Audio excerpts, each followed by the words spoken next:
Ini testimoni mandi atom ya, mandi aura. Tadi datang dengan segala macam beban, auranya gelap karena banyak beban-beban batin, beban pikiran, sampah. Anggap sajalah sampah ya. Tadi selepas diprogramkan energi melalui mandi atom tadi, apa yang dirasakan? Alhamdulillah. Masa mandi itu dengan apa yang akak ajar, doanya panjang. Buat doa sendiri. Iya, buat doa sendiri aja. Itu ibaratnya contohnya saja. Ya, alhamdulillah. Pas masa mandi itu kita minta, ya Allah, kau bersihkanlah segala aura negatif dan aura-aura negatif yang bersarang di pikiran aku, di otak aku, ya Allah, di mata zahir batinku ni, ya Allah, yang segala kekotoran pun kau bersihkan, ya Allah. Di panca indera aku yang selama ini banyak melihat kekotoran-kotoran dunia ni, Allah kau bersihkan. Di hidung aku, ya Allah, di lidah, di mulut, di telinga, segala panca indera aku minta kau bersihkan, ya Allah. Lepaskan segala aura-aura negatif, ya Allah, sehingga ke tubuh badan apa semua.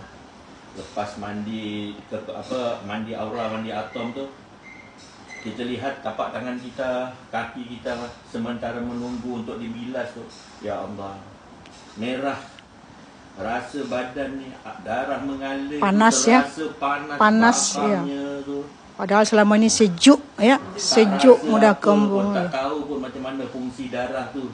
Darah tu sebenarnya api yang mengalir dalam tubuh kita tu, tak rasa. Iya, ini baru tahu api, api hakikat ya. Itu api itu yang ada dalam badan kita tu, itulah darah tadi tu.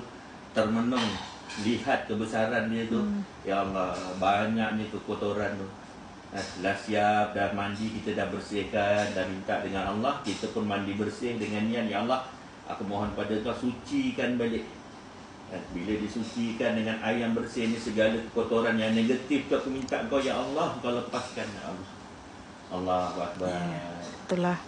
Apabila ada energi kita, kita bangkitkan energi pada diri kita, jadi intiroh pada diri kita, kita fungsikan, itulah yang menolong diri kita. Saya hanya program energi saja melalui atom tadi itu kan. Awak tambahkan dengan doa. Bila dah ada energi, kita tinggal tambah doa. Mau apa saja kita sebut, kun payakun. Ya. Nak cakap tak pandai, nanti mereka datang, rasa sendiri, lihat kebesaran dia. Yang di mana kamu kata besarkan Allah tu macam mana? Mari, jom. Datang sini. Karena ini perubatan secara energi ya, energi, kesihatan, kesadaran spiritual. Cukup dengan niat. Bila energi sudah kita bangkitkan, saya juga menggunakan energi kuasa Allah pada diri, itulah yang saya gunakan, hanya doa, hanya niat. Yang melakukan sendiri kan, rasa sendiri kan. Wajah tadi dengan segala macam beban, kusut, mula panas balik kan. Karena selama ini banyak angin setan penyakit. Itu panas tadi itu ibarat matahari ya. Matahari, darah kita tuh di situ, di darah kita tuh ada matahari, ada angin, api, air, angin. Air, angin, elemen. Itu tanah, itu tubuh fisik kita. Ini elemennya energi. Energi itu yang kita olah, kita fungsikan supaya dia menolong diri kita. Selama ini elemen batin kita, yang karena kita tak kenal diri kita, tak bawa dia pulang kembali ke jalan ridha Allah, maka elemen-elemen energi batin kita ni yang menyiksa hidup kita. Kenapa? Tak kenal diri. Tapi mengaku kenal Tuhan, mengaku beriman kepada Allah. Tapi kenyataannya energinya merosakkan hidupnya, menyerang-serangkan hidup, karena dia tak kenal.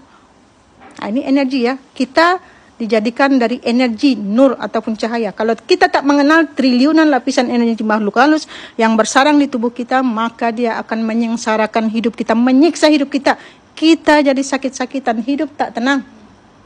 Jadi belajar mengenali lapisan triliunan energi makhluk halus yang bersarang di diri kita, yang selama ini menyengsarakan hidup, yang jadi hawa nafsu, yang menjadi jin, setan, Fir'aun, Dajjal, itu semua sudah menjadi darah daging, darah kotor, sel penyakit di diri kita. Itulah sel penyakit. Di situ tuh ada makhluknya. Jadi makhluk halus yang ini yang mau kita kenal. Kalau makhluk halus yang dari luar diruqyah hilang. Besok lusa datang lagi. Iya. Sekarang ini kenali makhluk halus yang sudah mendarah daging menjadi jiwa, menjadi sifat karakter, sifat kebinatangan kita.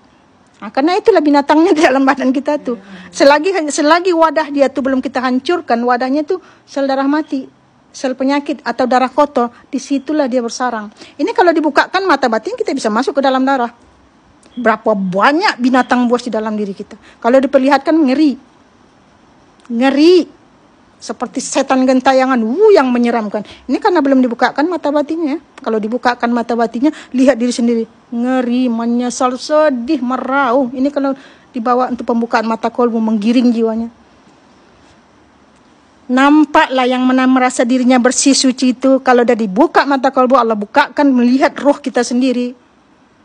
Menyesal, meraung selama kita dari sejak lahir, kita abaikan dia, kita zalimi dia. Kita tak tahu, kita hanya servis tubuh fisik. Rohani kita tak pernah servis, tak pernah tahu. Sejak lahir tak ada yang mengingatkan kan?